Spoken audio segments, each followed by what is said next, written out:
기쁘 예배 오신 여러분을 진심으로 환영합니다. 네, 이 시간 저희 찬양하면서 나아갈 텐데 자리에서 일어나서 우리 주님을 기쁨으로 경배하며 찬양하며 나아가길 소망합니다. 찬양하겠습니다.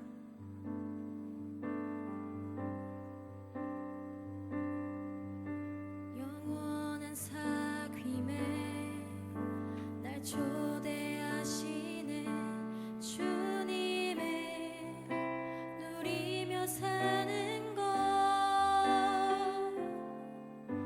날 지으신 대로 날 부르신 대로 주님과 함께 걷는 삶 함께 찬양합시다. 영원한 사귐에 영원한 사귐에 날 초대하시네 주님을 누리며 사는 것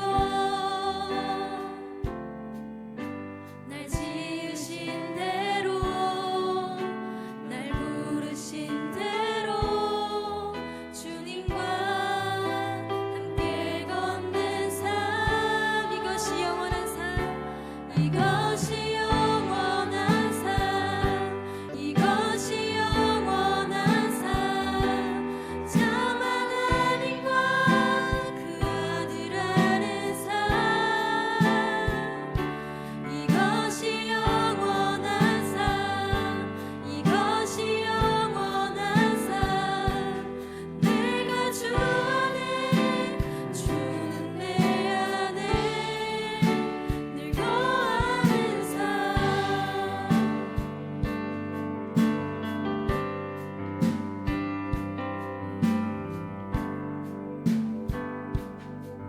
우리 처음부터 찬양합시다. 영원한 사귐에 영원한 사귐에 날 초대하시네 주님을 누리며 사는 것 날 지으신 대로 날 지으신 대로 날 부르신 대로 주님과 함께 걷는 삶 이것이 영원한 삶 이것이 영원한 삶 이것이 영원한 삶 참 하나님과 그 아들 아는 삶 이것이 영원한 삶 이것이 영원한 삶 내가 주 안에 주는 내 안에 이것이 영원한 삶 이것이 영원한 삶 이것이 영원한 삶 참 하나님과 그 아들 아는 삶 이것이 영원한 삶 이것이 영원한 삶 내가 주 안에 주는 내 안에 마지막으로 고백합시다. 이것이 영원한 삶 이것이 영원한 삶 이것이 영원한 삶 참 하나님과 그 아들 아는 삶 이것이 영원한 삶 이것이 영원한 삶 내가 주 안에 주는 내 안에 늘 거하는 삶 이것이 영원한 삶 이것이 영원한 삶 참 하나님과 그 아들 아는 삶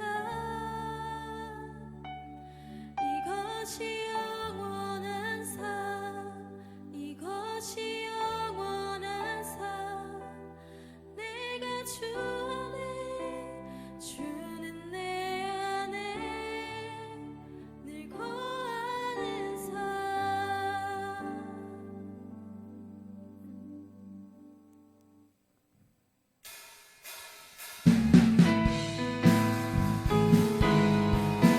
우리 시간 박수 치며 기쁨으로 여호와를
꽃을 피우시고 광야에 꽃을 피우시고 사막에 강물을 내시는 주의 놀라운 손길. 풀은 마르고 꽃은 시드나 풀은 마르고 꽃은 시드나 주의 말씀은 영원하네. 다 같이 고백합시다. 나의 마음 주의 성전이 되어 나의 마음 주의 성전이 되어 영원한 주의 나라를 향해 주의 마음 있는 곳은 나의 삶 주의 말씀을 따라 나의 삶 주의 말씀을 따라 이루신 주의 나라를 향해 주의 시선 있는 곳.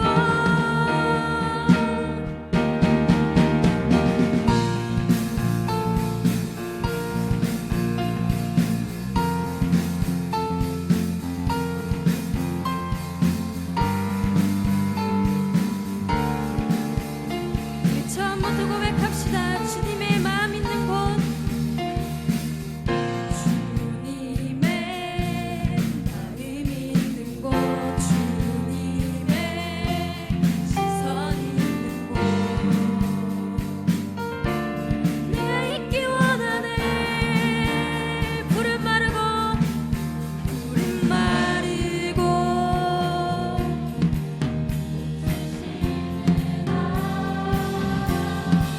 주의 말씀은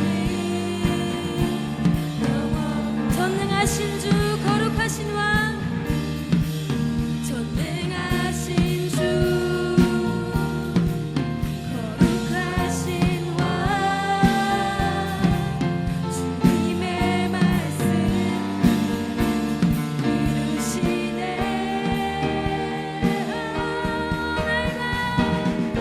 나의 맘 주의 성전이 되어 영원한 주의 말씀을 향해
올 수 있는 마음과 또 환경을 열어주신 하나님께 감사합니다.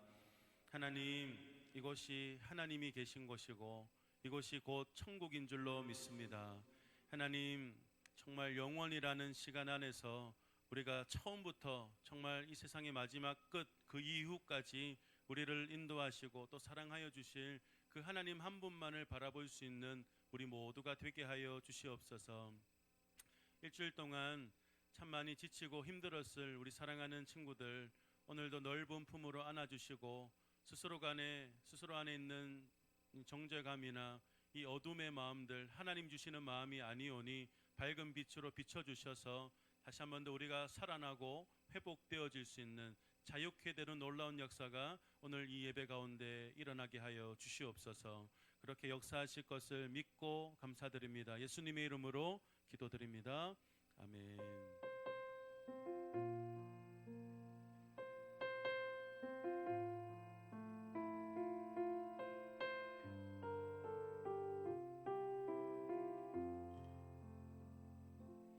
사도신경을 우리 신앙으로 고백합니다. 전능하사 천지를 만드신 하나님 아버지를 내가 믿사오며 그 외아들 우리 주 예수 그리스도를 믿사오니 이는 성령으로 잉태하사 동정녀 마리아에게 나시고 본디오 빌라도에게 고난을 받으사 십자가에 못 박혀 죽으시고 장사한 지 사흘 만에 죽은 자 가운데서 다시 살아나시며 하늘에 오르사 전능하신 하나님 우편에 앉아 계시다가 저리로서 산자와 죽은 자를 심판하러 오시리라. 성령을 믿사오며 거룩한 공회와 성도가 서로 교통하는 것과 죄를 사하여 주시는 것과 몸이 다시 사는 것과 영원히 사는 것을 믿사옵나이다. 아멘.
자, 우리 찬송가 여러분 165장입니다. 여러분 찬송가 다 펴셔야 될 것 같아요. 잘 모르는 찬양일 수도 있어서.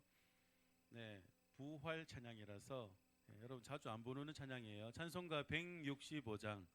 네, 주님께 영광. 네, 여러분 잘 모르더라도 최선을 다해 따라해 주세요. 네, 우리 같이 찬양하면서 준비한 예물 하나님 앞에 드리도록 하겠습니다.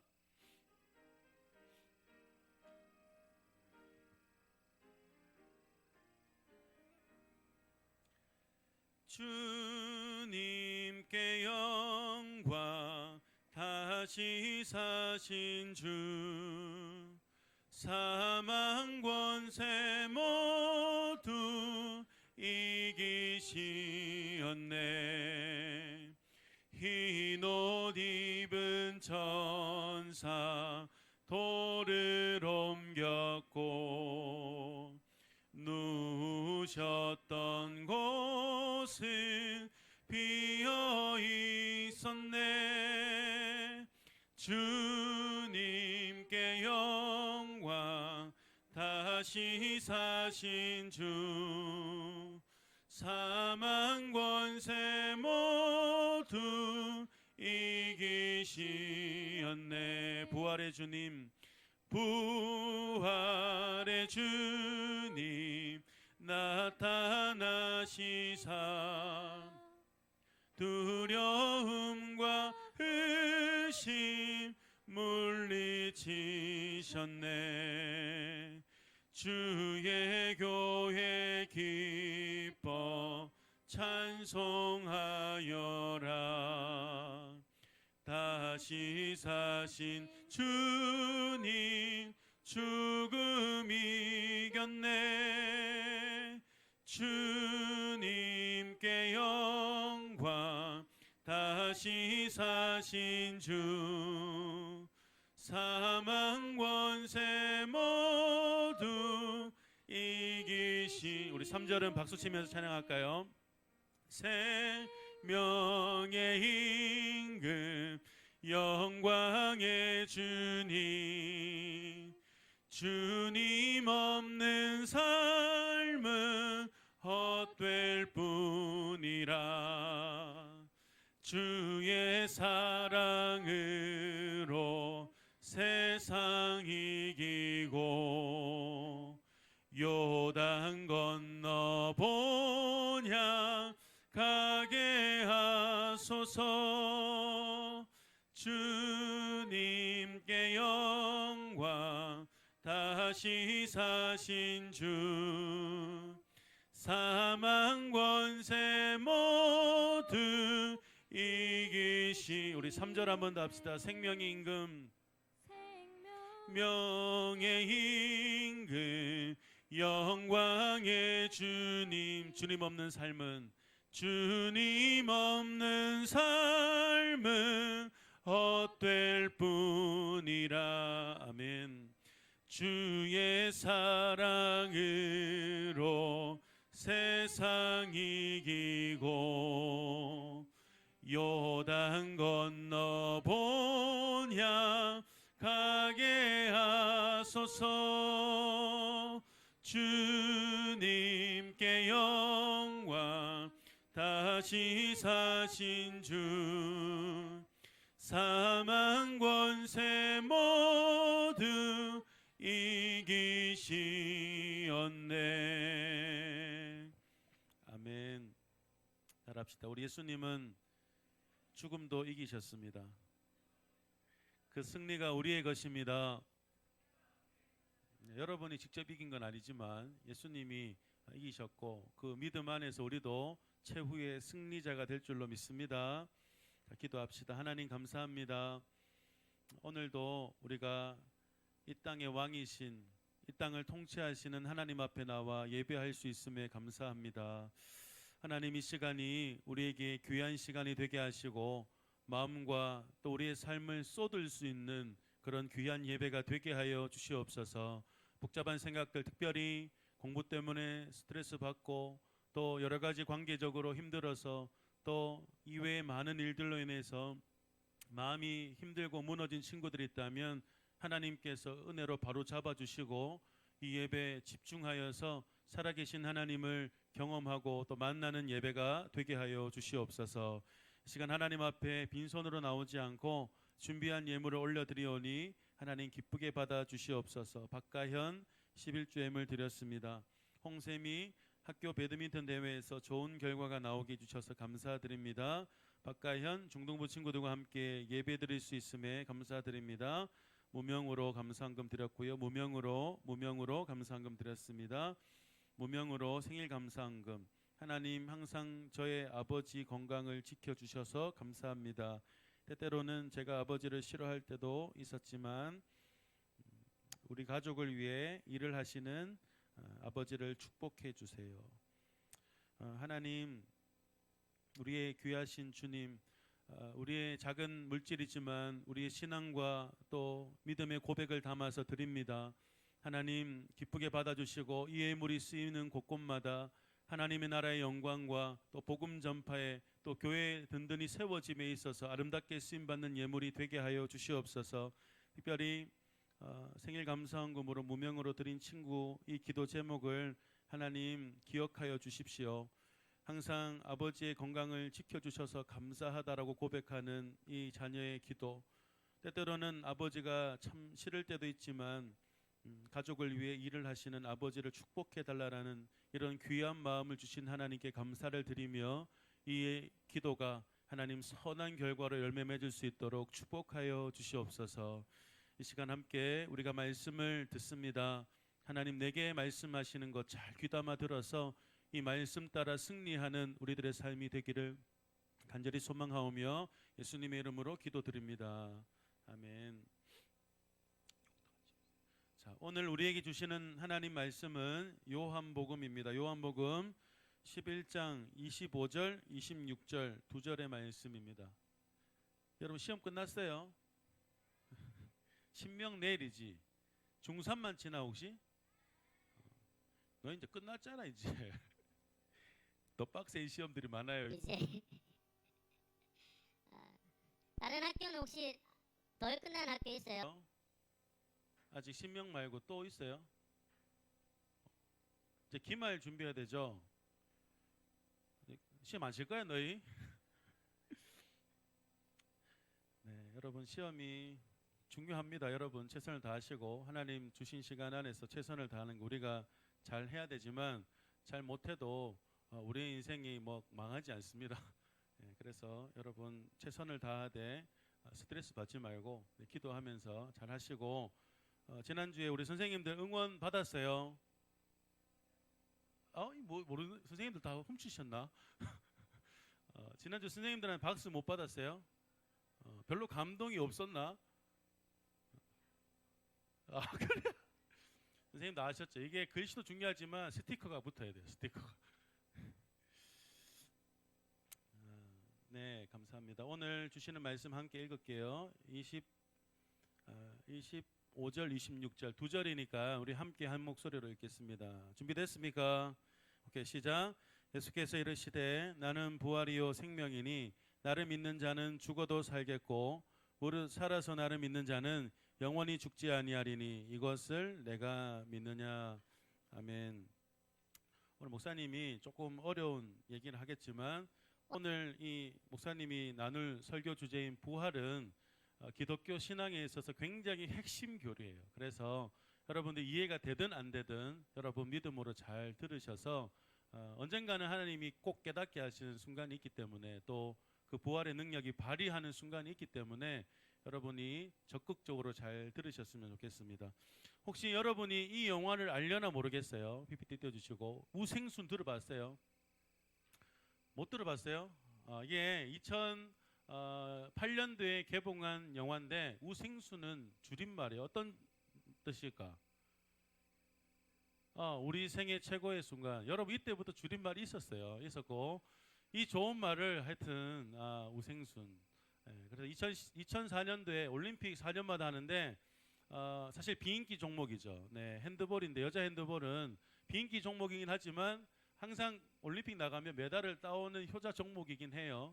근데 뭐 메달이 하나밖에 안 걸렸기 때문에 별로 사람이 관심이 없어 하는 종목이지만 그때 은메달을 딴 것도 상당히 중요한 사건이기도 하지만 그 과정 안에서 이 감동 스토리들을 잘 묶어서 우리 많은 사람들에게 감동을 줄 뿐 아니라 내 생애에 가장 좋았던 순간 언제인지를 한번 생각해보는 그런 좋은 영화였던 것 같습니다. 그리고 이 우생순의 영향력, 제가 어제 우생순 치다가 사실은 이거 진짜 가고 싶었어요. 여러분 우생순 치시면요 청주에 있는 고깃집인데 우리 청주에 사는 친구가 없어서 참 슬픕니다. 신방을 가서라도 먹어야 되는데 네 우리 생고기 순수 국내산 이렇게 써버리다니. 네 여러분의 인생에 뭐 짧은 인생을 살았고 우리 선생님들은 뭐 길다면 길고 짧은 인생 사셨는데 여러분의 인생의 최고의 순간 잊지 못하는 최고의 순간은 언제입니까? 우리 정리영 선생님 언제세요?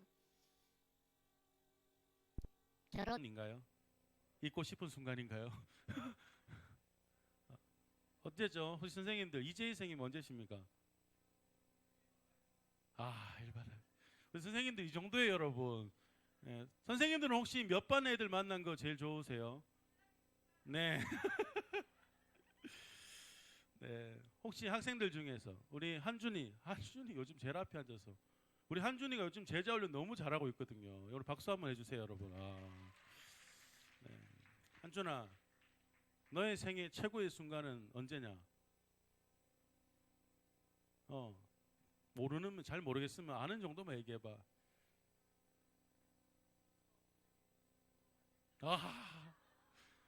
들켰어, 안 들켰어? 이제 나 들킵니다. 이제 영상 나간 누구할 거야 이제. 여러분에게도 각자 정말 생애 최고의 순간들이 있을 겁니다. 근데 그러나 여러분, 우리 모두에게는 아직 최고의 순간이 이르지 않았어요. 여러분이 생각하기에는 그때 정말 너무 좋고 최고의 순간이라 할 수 있지만 우리 인생의 최고의 순간이라 할 수 있는 그 목표 지점으로 우리는 지금 다 향하고 있습니다.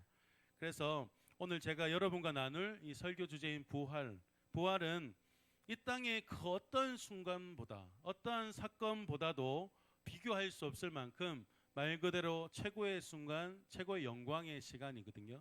그리고 이 놀라운 사실은 순간으로 끝나는 게 아니라 거기서부터 영원하다는 거. 그래서 오늘 여러분 잘 들으세요. 오늘 목무 말씀을 다시 한번 여러분 읽어봅시다. 오늘 본문 2절이었죠. 같이요. 시작. 예수께서 이르시되 나는 부활이요 생명이니 나를 믿는 자는 죽어도 살겠고 무릇 살아서 나를 믿는 자는 영원히 죽지 아니하리니 이것을 내가 믿느냐.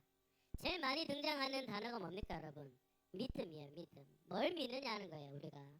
자, 예수님께서는 오늘 본문 속에서 자신을 이렇게 소개하고 이거는 선언적인 메시지입니다. 예수님은 예수께서 이르시되 나는 부활이요 생명이다라고 스스로 말씀하셨고 26절에서는 나를 믿는 자는 죽어도 살겠고 무릇 살아서 나를 믿는 자는 영원히 죽지 아니하리니 이것을 내가 믿느냐.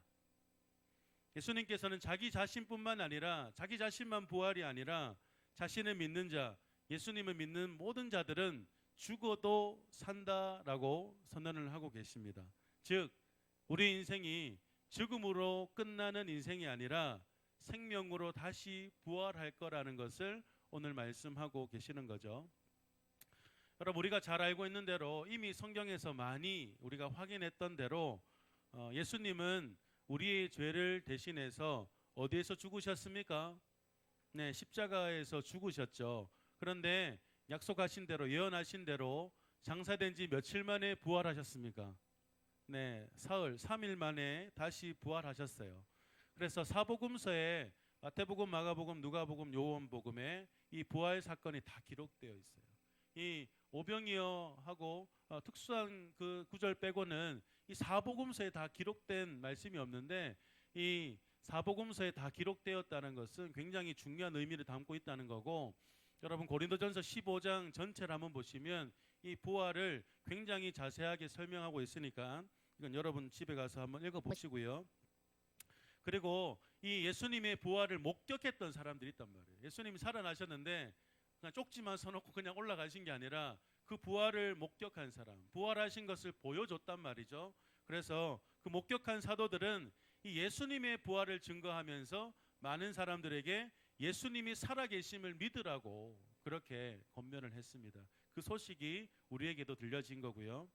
자, 다시 한 번 더 질문합니다. 민규야, 사랑하는 여러분은 예수님의 부활이 어떤 의미로 다가옵니까? 민규에게는 부활이 어떤 의미입니까? 예수님이 부활하셨단 말이에요.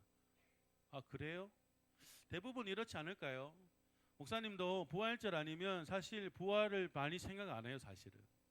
그래서 오늘 이 설교가 저에게도 굉장히 특별합니다. 부활절 한 번만 우리가 부활 생각하는 게 아니라 예수님의 부활은 우리가 계속해서 우리가 생각해야 되는 메시지인데, 자, 여러분에게는 부활이 어떤 의미로 다가옵니까? 예수님이 부활하셨다. 어떤 의미죠? 주하나, 우리 소년 왜 이거 왜 하는데? 네 안 시킬라 했는데, 소년이 이게 예수님의 부활은 어떤 의미입니까? 네, 알겠어요. 눈 감았어요. 자, 사도 바울은 여러분 고린도전서 15장에서 이렇게 얘기했습니다. 같이 한번 읽어볼게요. 시작. 그리스도께서 다시 살아나신 일이 없으면 너희의 믿음도 헛되고 너희가 여전히 죄 가운데 있을 것이요 또한 그리스도 안에서 잠자는 자도 망하였으리니 만일 그리스도 안에서 우리가 바라는 것이 다만 이 세상의 삶뿐이면 모든 사람 가운데 우리가 더욱 불쌍한 자이리라 라고 얘기합니다. 만약 그리스도의 부활이 없었다면, 예수님이 다시 살아나신 일이 없었다면 지금 너희들이 믿고 있는 건 다 헛된 거라. 헛믿음이야 너희들. 그리고 여전히 이 무덤 안에 있다는 것은 여전히 우리가 죄 가운데, 승리라는 것이 우리에게 없다라는 거예요. 부활은 승리를 의미하는데 여전히 죄 가운데 있을 것이고 너희는 망한 자고 모든 사람 가운데 더욱 불쌍한 자라고, 예수님의 부활이 없었다면. 하지만 20절에서 23절 말씀에서 이렇게 얘기합니다. 22절까지 같이 읽어볼게요. 시작. 그러나 이제 그리스도께서 죽은 자 가운데서 다시 살아나사 잠자는 자들의 첫 열매가 되셨도다. 사망이 한 사람으로 말미암았으니 죽은 자의 부활도 한 사람으로 말미암는도다. 아담 안에서 모든 사람이 죽은 것 같이 그리스도 안에서 모든 사람이 삶을 얻으리라. 아멘. 네, 그리스도 안에 모든 사람이 뭘 얻을 것이라고요? 삶을 얻을 것이라고. 영생의 삶이라는 겁니다.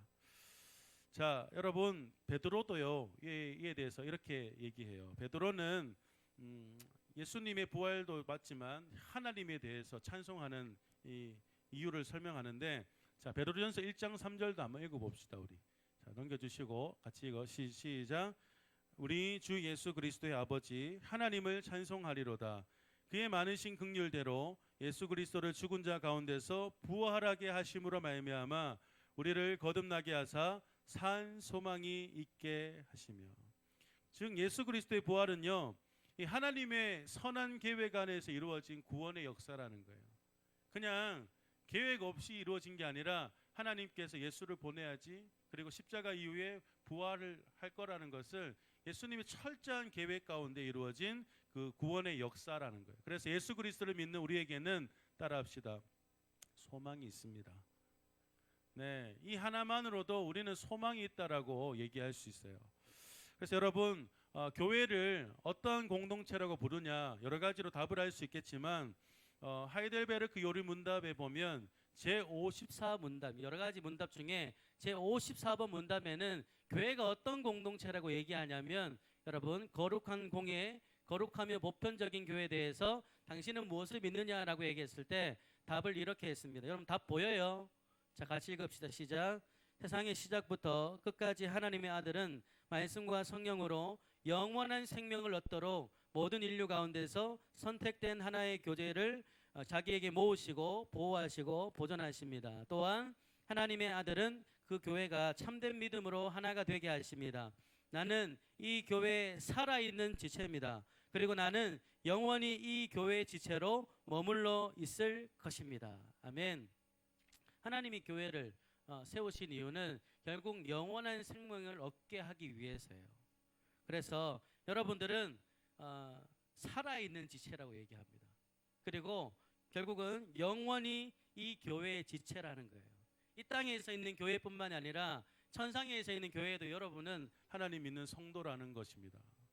그래서 여러분, 교회를 영원한 성명을 얻도록 선택된 하나의 교회라고 우리는 부르는데, 우리가 대예배 때 특히 우리 예배를 시작할 때 뭐하죠? 사도신경 하죠. 여러분, 사도신경 안에서도 마지막 부분에 우리는 이것을 믿는다고 해요. 성령을 믿사오며 거룩한 교회와 성도가 서로 교통하는 것과 죄를 사하여 주시는 것과, 빨간 글씨 읽어봅시다. 몸이 다시 사는 것과 영원히 사는 것을 믿사옵나이다. 여러분, 이 고백이 단순한 고백이 아니에요. 여러분, 이 엄청난 여러분 고백이라는 것을 기억하고 매주마다 여러분 사도신경을 고백해야 합니다. 이처럼 오늘 본문에서 예수님이 나는 부활이요 생명이다 라고 선언하는 이 메시지가 예수 그리스도와 또 그의 부활을 믿는 우리에게는 믿음의 끝과 믿음의 결말에 대한 확신을 줍니다. 이 믿음이 어떤 거고 결국 믿음의 끝이 무엇이라는 것에 대해서 이 부활이 확실하게 우리에게 말씀해 준다라는 거예요. 그래서 매우 중요한 신앙적인 원리고 예수님의 부활은 우리도 그와 같은 부활을 경험할 거라는 것을 의미하는 것입니다. 그리고 조금 어려운 얘기 들어가요, 여러분. 우리는 예수님께서 말씀하신 대로 예수님이 재림하실 때, 예수님이 지금은 하늘에 승천하셨는데 다시 이 땅에 오시겠다 했거든요. 재림하실 때 우리는 따라합시다. 다 변화될 것입니다. 지금 모습이 아니에요, 여러분. 지금 우리들의 있는 모습이 아니라는 거예요. 우리의 썩을 몸이 썩지 않을 몸으로 변화가 됩니다. 지금 우리는 한계적인 죽을 몸이지만 썩지 않을 영광스러운 몸으로 우리는 변화가 된다는 거예요. 그리고 우리가 부활하는 마지막 부활 때는 우리는 예수님이 입으신 몸과 똑같은 이 새로운 몸을 입게 되는 거고 그 새롭고 신령한 몸으로 영원히 영생하게 되는 것입니다. 할렐루야. 그래서 마지막 부활, 이제 마지막 부활과 중간 부활을 설명할 건데 여러분 마지막 부활에 대해서 조금 더 제가 설명하자면 이런 의미입니다. 좀 전에 아까 사도신경을 통해 보았던 것처럼 몸이 다시 사는 것과 영원히 사는 것을 믿사옵나이다. 이 두 부분을 설명할 수 있는데 우리는 여러분 죽으면 어떻게 되죠? 죽으면 어떻게 됩니까? 몸과 영혼이 분리가 돼요. 즉 우리 몸은 어디로 가죠, 여러분? 땅으로 갑니다. 그러면 우리 영혼은요? 네, 잘 알고 있네요. 우리 영혼은 하늘나라에서 주님과 함께 하게 됩니다. 자, 비록 몸은 분리되었지만 우리의 영혼은 지금 어디에 있죠? 네, 하나님 품에서 그리스도와 친밀한 교제를 이루고 있기 때문에 매우 좋은 상태에 있다라고 말할 수 있습니다. 근데 이것이 부활의 중간 상태고 이 최종적인 부활인 이 몸의 부활이 남아 있어요, 여러분. 예수 그리스도가 이 땅에 오시면 우리의 몸이 부활을 합니다. 즉 무덤 안에 있었던 그 몸도 부활을 한다라는 의미예요. 영혼은 이미 있지만 땅에 있었던 흙에 있었던 이 몸도 부활을 하게 된다라는 거예요. 그때 우리의 영혼과 또 부활의 몸이 결합하게 되는 거예요. 우리의 썩을 몸은 어떤 몸이 된다고요? 썩지 않을 몸으로 변화되고 또한 몸의 부활을 통해 변화된 몸은 죽습니까? 안 죽습니까? 영원히 죽지 않게 됩니다. 신령한 몸이 되는 거죠. 여러분 또 중요한 사실은요. 부활한 몸은 신체적인 장애가 전혀 없다라는 거예요. 만약에 사고로 그리고 뭔가 이렇게 온전하게 죽음을 당하지 않은 사람도 있겠죠. 장애를 안고 그 사람이 그 모습대로 그냥 나오는 게 아니라 새로운 몸으로 나온다는 거예요. 그리고 더 이상 이 몸은 넘어지면 다칠까 이런 부상당할 위험도 전혀 없다라는 것입니다. 최종적인 몸의 부활은 새롭고 완전하고 영원한 몸으로 나타나게 될 줄로 믿습니다. 그러하기에 여러분 나는 부활이요 생명이라라고 말씀하시는 예수님은 따라합시다. 우리에게 최고의 순간으로 가장 영광스러운 시간으로 이끌어 주시는 분입니다. 이 땅에서 여러분 잊고 싶지 않은 너무 좋았던 순간과는 비교 안 돼요. 이 땅의 그 어떤 시간과 너무 아름다웠던 그 시간과는 비교가 안 되는 가장 최고의 시간, 영광스러운 시간으로 결국 예수님께서 우리를 인도하신다는 것을 여러분 믿으셔야 돼요. 예수님을 통해 우리에게 이루어질 생명의 부활, 이 최고의 순간이 장차 우리 미래에 아직 이루어지지 않았지만 미래에 우리에게 주어진다는 사실이 이 땅을 살아가는 지금 현재를 살아가는 우리에게 얼마나 큰 위로가 되는지 모르겠습니다. 비록 이 땅에서 우리가 보잘것없는 존재로 좀 다른 사람이 알지 못하지만 불편한 그런 몸을 가졌을지라도 결국은 우리는 영광스러운 몸으로 변화될 것이라는 거. 그거 안다면 우리는 위로가 된다는 거죠. 자, 그렇다면 예수님께서 오늘 말씀하셨던 나는 부활이요 생명이다라는 말씀이 오늘을 살아가는 우리에게는 어떤 의미가 있을까요? 이 미래적인 건 다 얘기했단 말이죠. 오늘을 살아가는 우리에게는 어떤 의미가 있는가? 과연 부활의 능력을 이미 소유한 우리들은 어떻게 여러분 하루하루를 살고 있나요? 나중에 이루어질 것이니까 지금은 상관없어가 아니라 우리는 오늘도 부활의 소망과 능력으로 살아갈 힘이 있다라는 겁니다, 여러분. 말 그대로 부활은 미래에 성취되는 일도 맞지만 오늘 지금 현재 우리들의 삶과 신앙에도 큰 영향력을 가져다 줍니다. 그래서 우리 모두는 부활의 소명과 능력으로 오늘을 살아야 되는데 다 같이 한번 고백해 볼까요? 나는 부활의 능력과 소망으로 오늘을 산다. 여러분에게는 이 단순한 메시지지만 이것을 여러분 가지고 사는 것과 그렇지 않는 삶은 매우 다른 결과를 줍니다.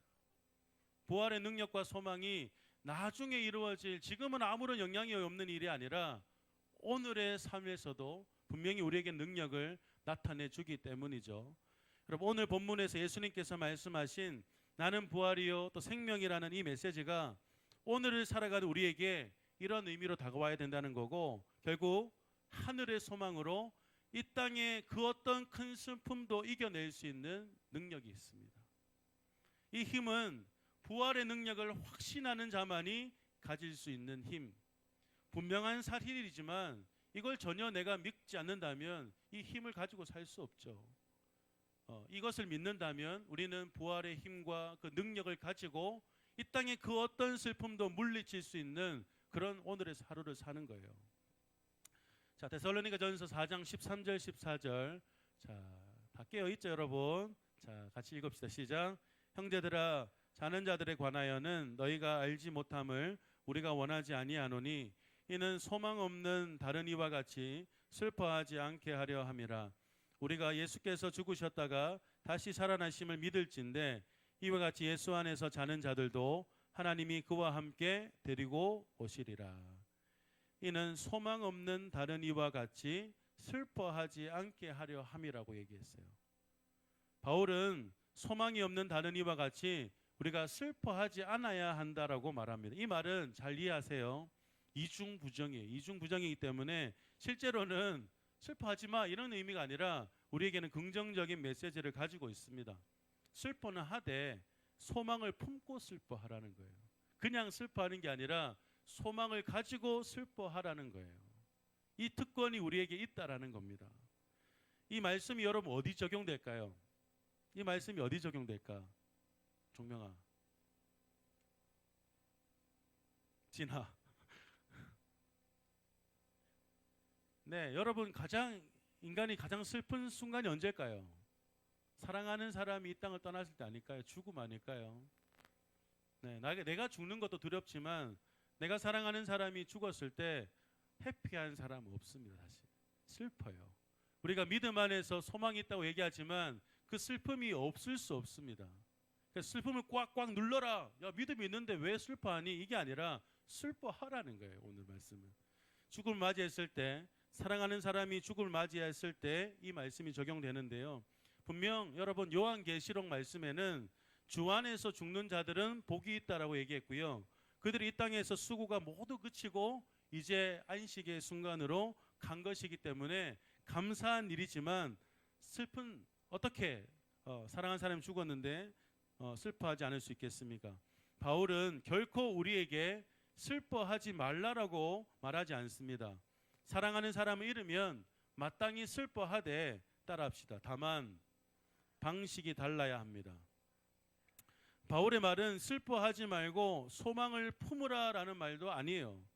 그리고 소망 따위는 없으니 그냥 울고 슬퍼하라도 아닙니다. 바울은 그리스도인도 가슴 깊이 충분히 슬퍼할 수 있고 또 마땅히 그래야 하지만 슬픔을 애써 억누르지 말고 소망을 가진 채로 슬퍼하면서 이겨내라라고 얘기하는 겁니다.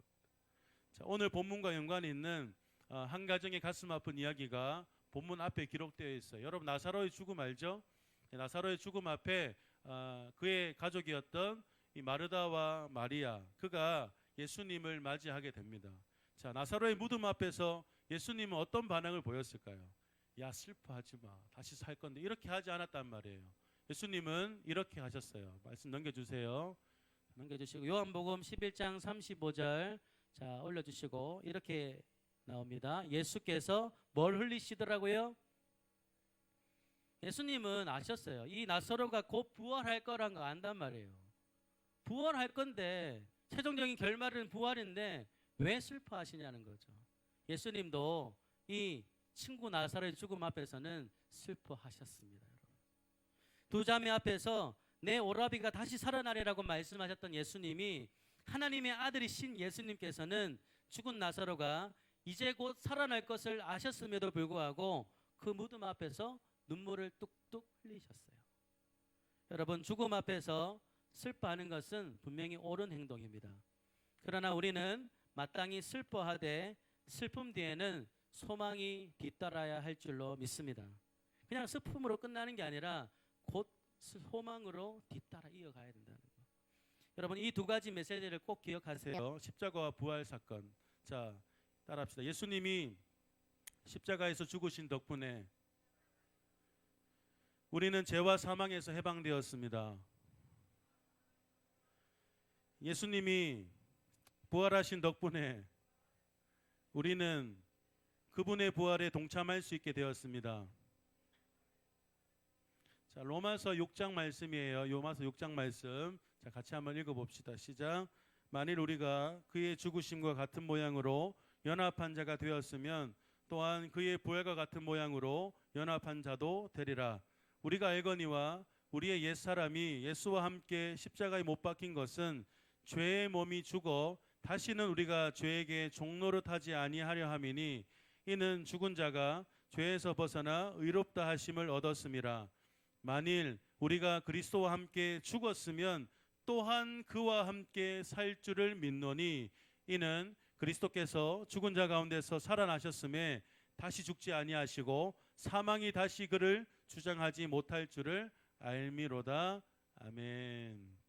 여러분, 예수님이 죄와 죽음을 정복하시고 이기셨기 때문에 다시는 우리는 이 죄와 죽음의 종노릇 하지 않습니다. 할렐루야. 그리스도께서 죽은 자 가운데서 살아나 부활하셨기 때문에 우리도 장차 그분의 부활에 동참하는 줄로 믿습니다. 이것이 우리의 이 땅 가운데서 살아가는 소망의 가장 큰 이유예요. 만약 우리에게 이 소망이 없다면 여러분, 사랑하는 사람들이 죽음을 맞이했을 때 슬퍼만 할 겁니다. 이 부활의 소망이 없는데요. 슬퍼만 하다가 그렇게 그냥 끝날 거예요. 하지만 막막하기만 할 거지만 절망과 슬픔으로 점점 골마만 갈 것이지만 하지만 반대로 부활의 신앙을 가진 우리는 슬픔 뒤에 소망으로 전환할 수 있는 강력한 힘이 있습니다. 사랑하는 여러분, 부활의 신앙을 가진 이 그리스도인들이 가진 이 소망의 힘은 대단히 위력적이죠. 죽음 앞에서도 슬퍼하지 않는, 슬퍼하지만 결국 소망하는, 찬송까지 불러버리는. 누가 노래를 부르겠습니까? 우리 모두가 간절히 소망하고 또 기다려야 되는 최고의 순간이 있기 때문에 우리는 이 최고의 순간을 고대하고 또 소망하면서 오늘 하루를 승리하세요. 여러분, 슬픈 사랑하는 사람들 때문에, 죽음 때문에 여전히 슬퍼한다면 여러분, 다시 우리가 몸의 부활 그 순간에 만날 것을 기대하면서 여러분 소망으로 승리하고 이겨내시기를 바랍니다. 데살로니가 4장 16절에 18절, 자, 이 말씀 한번 읽어볼게요. 데살로니가 4장 16절 18절 앞에 넘겨주세요. 다시. 자, 같이 읽겠습니다. 시작. 주께서 호령과 천사장의 소리와 하나님의 나팔 소리로 친히 하늘로부터 강림하시리니 그리스도 안에서 죽은 자들이 먼저 일어나고 그 후에 우리 살아남은 자들도 그들과 함께 구름 속으로 끌어올려 공중에서 주를 영접하게 하시리니 그리하여 우리가 항상 주와 함께 있으리라. 그러므로 이러한 말로 서로 위로하라. 아멘. 우리가 항상 주와 함께 있으리라. 나 혼자 있는 게 아니라 우리라고 표현했어요. 우리가 결국 항상 주와 함께 있는 그 순간이 곧 다가옵니다, 여러분. 그리스도 안에서 죽는 사람 미래는 여러분 따라하세요. 무한한 사랑의 세계입니다. 모든 그리스도인들은 여러분 죽음 이후에 사랑의 세계로 들어가는 거예요. 불완전하지 않는 사랑이에요. 완전한 사랑 그 가운데로 간다는 거예요. 그래서 18세기 위대한 신학자이자 또 설교자인 조나단 에드워즈는 그렇게 얘기했던 거예요. 천국은 무한한 사랑의 세계다라고 표현했고, 이거는 결국 우리가 이 세상에서 경험하는 모든 좋은 것들을 초월하는 순간이라고 표현했습니다. 여러분 한번 생각해 보세요. 이 땅에서, 지상에서의 사랑은 완전합니까? 불완전합니다. 자기중심적이고 자기 욕망과 또 욕심에서 비롯된 사랑, 결국 언젠가는 흔들리게 되고 결국 끝나버리게 되는 이 사랑으로 인해서 이 땅에서의 사랑은 고통과 상처뿐인 사랑이라고 할 수 있을 겁니다. 하지만 부활한 후 천국에서의 무한한 사랑은 그 세계는 어떠한가요? 아까 얘기했던 조나단 에드워즈가 설교에서 이렇게 얘기했어요. 기쁨과 더함이 없는 행복이 끝없는 홍수처럼 영원토록 무한히 우리 안에 흘러들고 흘러나가는 상태라고 얘기했습니다.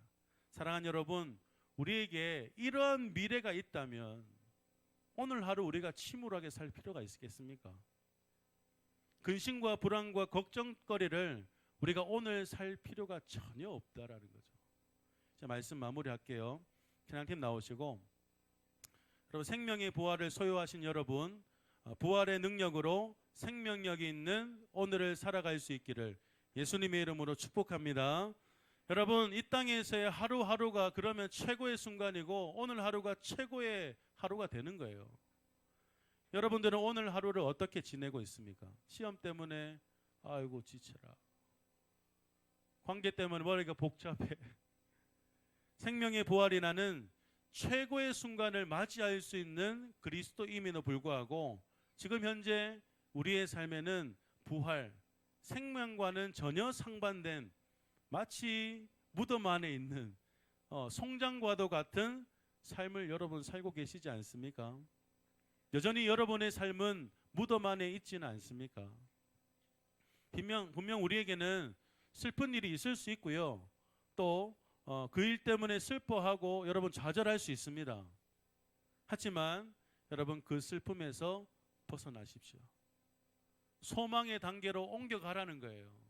이 단계에 머물러 있지 말고 소망의 단계로 이어가라는 거예요.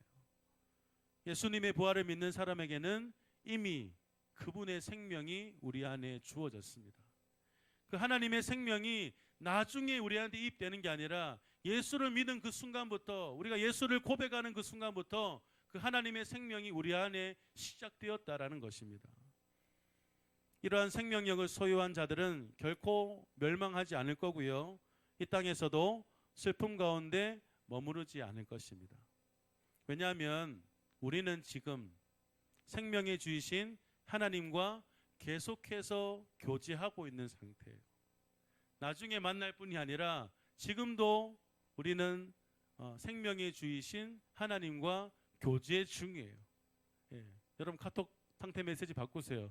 하나님과 나는 교제 중으로. 예수 안에서 우리에게 주어지는 새로운 생명력은 최후의 부활까지 기다릴 필요가 없다라는 겁니다. 영원한 생명, 부활의 생명은 지금 예수 그리스도 안에서 가능할 줄로 믿습니다. 만약 여러분의 매일의 삶에서 영원하신 이 생명의 주 되신 하나님과 매일매일 교제하는 삶이 석임이 있다면 여러분의 살아가는 매 순간 매 순간이 최고의 순간이 될 줄로 믿습니다. 다 같이 일어나셔서 우리 아까 시작할 때 이 찬양했죠. 이것이 영원한 삶. 이 찬양 여러분 오늘 설교를 듣고 나서 다시 한번 여러분 가사를 잘 생각하고 찬양하고 기도합시다. 자, 힘 불떡 내고 이제 찬양하자. 부활해라 부활 얘들아.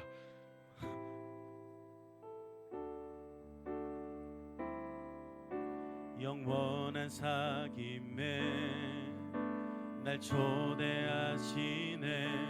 주님을 누리며 사는 것, 날 지으신 대로 날 부르신 대로 주님과 함께 걷는 삶. 영원한 사귐에 영원한 사귐에 날 초대하시네. 주님을 누리며 사는 것, 날 지으신 대로 날 부르신 대로 주님과 함께 걷는 삶. 이것이 영원한 삶, 이것이 영원한 삶. 참 하나님과 그 아들 아는 삶.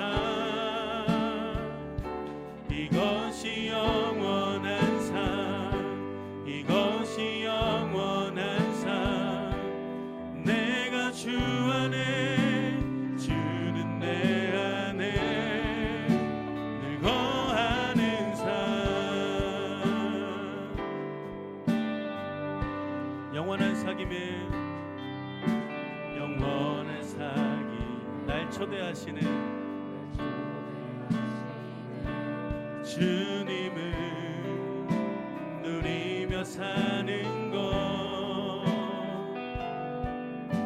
날 지으신 대로 날 부르신 대로 주님과 함께 걷는 삶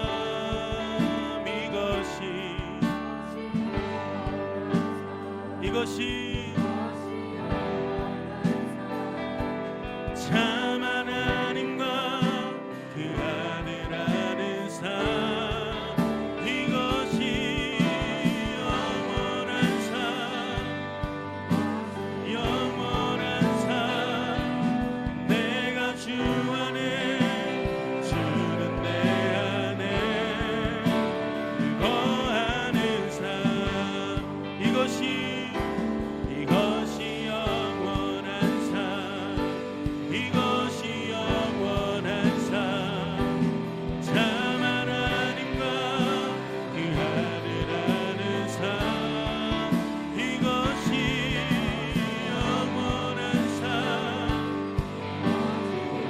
내가 주 안에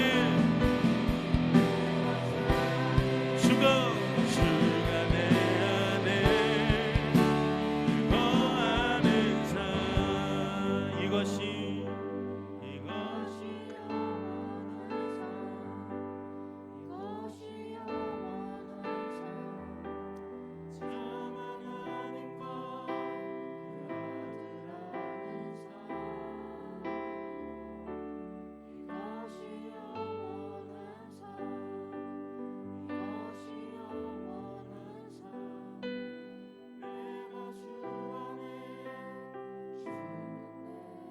여러분만 고백해 봅시다. 이것이 영원한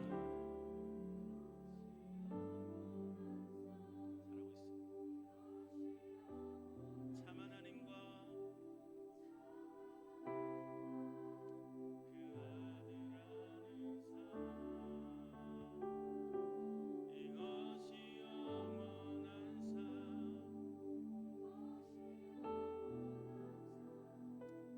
내가 주 안에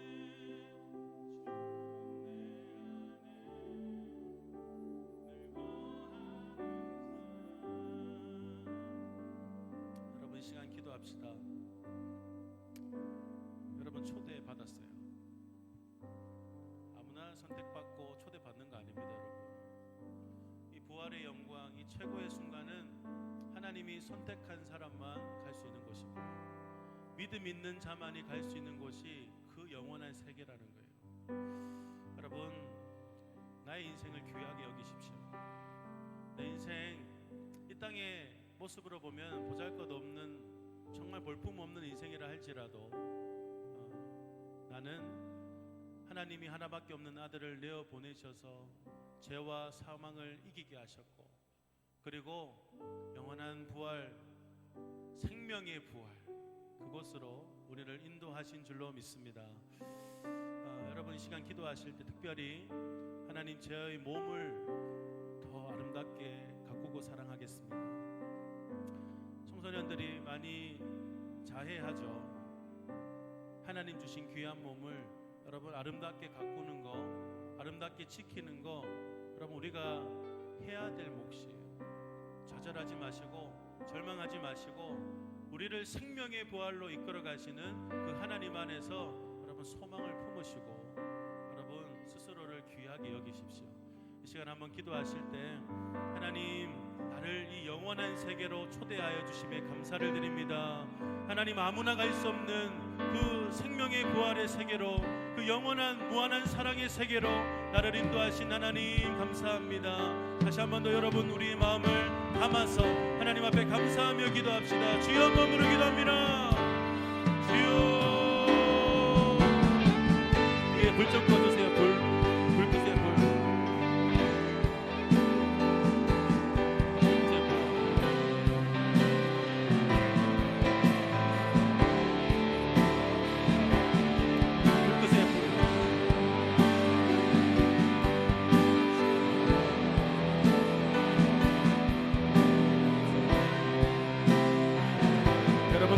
고백하십시오. 여러분 이곳에 있는 것이 얼마나 큰 복인지 모릅니다. 슬퍼하지 말고 좌절하지 말고 낙심하지 말고 여러분 부활의 소망을 또 부활의 능력을 믿으면서 여러분 일어나십시오. 여러분 감사의 제목을 올려드리십시오.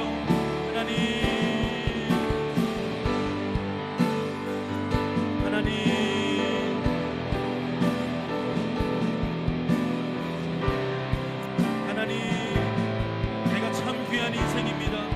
그 영원한 그 하나님의 세계로 영원한 그 생명의 세계로 우리가 초대받은 우리 인생은 너무나 복된 존재입니다. 하나님 감사합니다. 영원한 그 사귐의 단계로 우리를 이끌어주신 하나님 감사합니다. 영원한 그 세계로 우리를 인도하신 하나님 감사합니다. 사랑하는 사람의 죽음 앞에서도 우리는 낙심하지 않고 우리는 좌절하지 않고 그저 슬퍼만 하지 않고 우리는 소망의 단계로 이어갈 수 있는 우리는 그러한 자들입니다. 하나님 다시 만날 수 없는 그것이 아니라 우리는 몸의 부활 그 최고의 순간 최고의 영광의 시간 안에서 다시 우리가 소망할 수 있는 우리 너무나 소망이 있는 인생들입니다. 그 죽음도 우리를 가로막을 수 없고 그 죽음도 그 슬픔도 우리를 파괴할 수 없는 아버지 우리는 너무나 복된 존재들입니다. 하나님 우리에게 슬픔을 걷어가시고 우리에게 눈물을 걷어가시고 이미 걷어가신 그 슬픔과 눈물 우리가 자주 굳지 않게 하시고 날마다 기쁨으로 즐거움으로 소망을 가지고 우리가 살게 하여 주십시오. 주님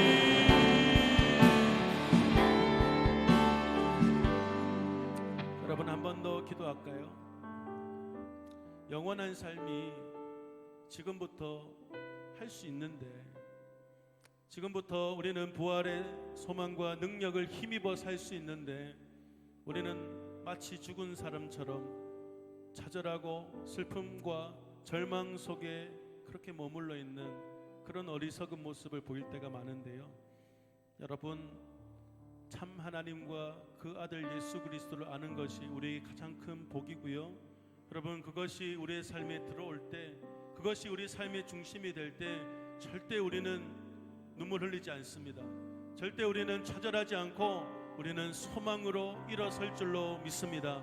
다시 한 번 더 기도하실 때 하나님 이 땅의 상황에 좌절했고 또 전혀 소망 없는 자처럼 그렇게 살아갔던 우리를 용서해 주시고 지금부터 늘 하나님과 함께 교제하며 하나님과 함께 동행함으로 그 부활의 소망과 능력을 힘입어 살아갈 수 있는 내 하루하루의 삶이 될 수 있도록 오늘 나는 예수 그리스도의 부활과 소망의 능력으로 오늘을 산다. 여러분 그런 고백으로 다시 한번 기도합시다. 주여 한번 부르 기도합시다.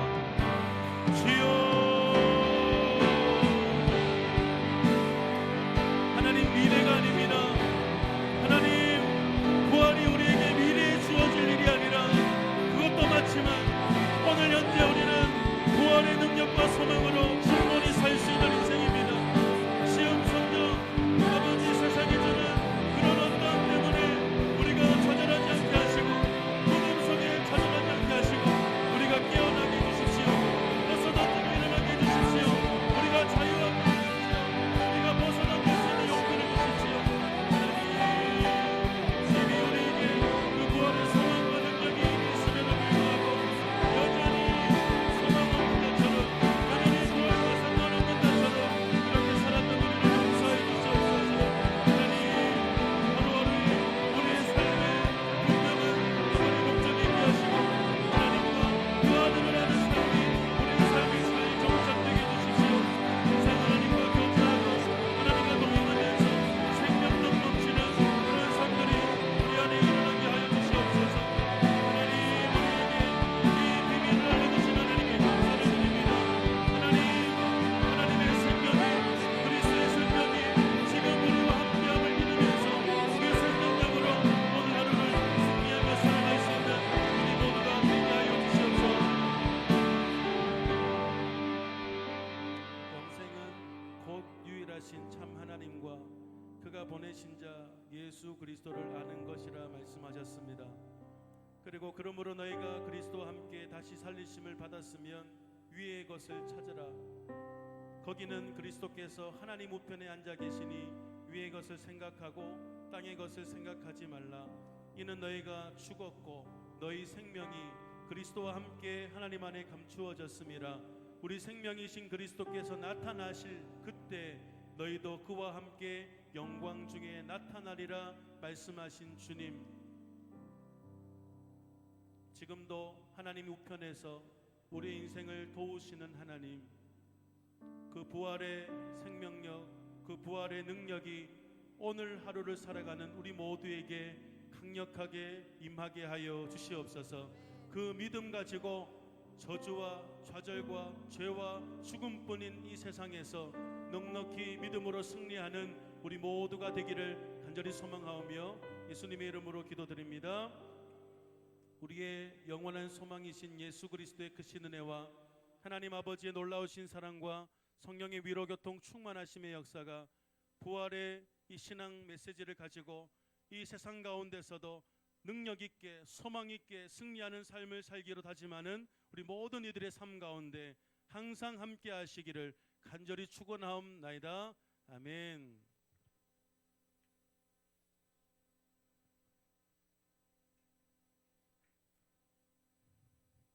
광고 드리겠습니다.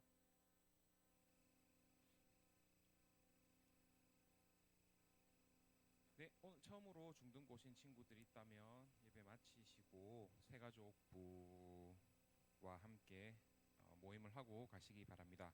그리고 다음 주일 무슨 주일인지 아시죠? 네, 맞습니다. 다음 주일 추수감사주일로 지킵니다.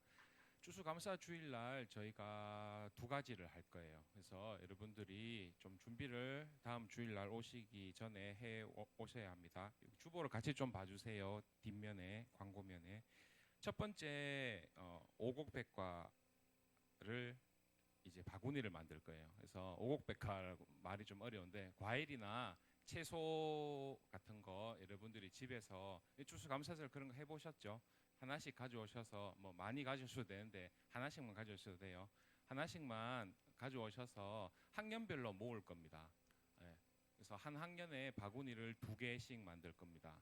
그러니까 2개씩 만들어서 그러면 총 전체 6개 바구니가 될 텐데요. 그래서 함께 꾸미고 또 그것을 또 필요한 이웃들에게 또 우리 마음을 전하는 그러한 시간을 가지도록 하겠습니다. 그리고 두 번째는 감사나무를 저희가 만들 거예요. 그래서 메시지를 적을 건데요. 한 주 동안 이제 11월 달이고 올해 한 해 정리를 하면서 감사했던 것들, 힘들지만 또 하나님 앞에 감사했던 것들 한 주 동안 생각해 보시고 다음 주일날 와서 쓰려고 하면 또 그러니까요. 미리 한 주 동안 쓸 문구나 하나님 앞에 감사하는 그런 구절들을 생각해 오셔서 다음 주일날 이 시간에 선생님과 또 친구들과 함께 그 메시지를 적어서 나무에다가 걸 겁니다. 그래서 그거를 다음 주일날 할 예정이니까요. 미리 생각해 오시고 준비해 오시면 감사하겠습니다. 네. 그리고 혹시 바코드 아직 못 받은 친구 있으면 계속 바코드 저희 뒤에 있거든요. 그래서 훼손되거나 없은 친구들 받아가시면 되겠습니다. 네, 밤모임 하겠습니다.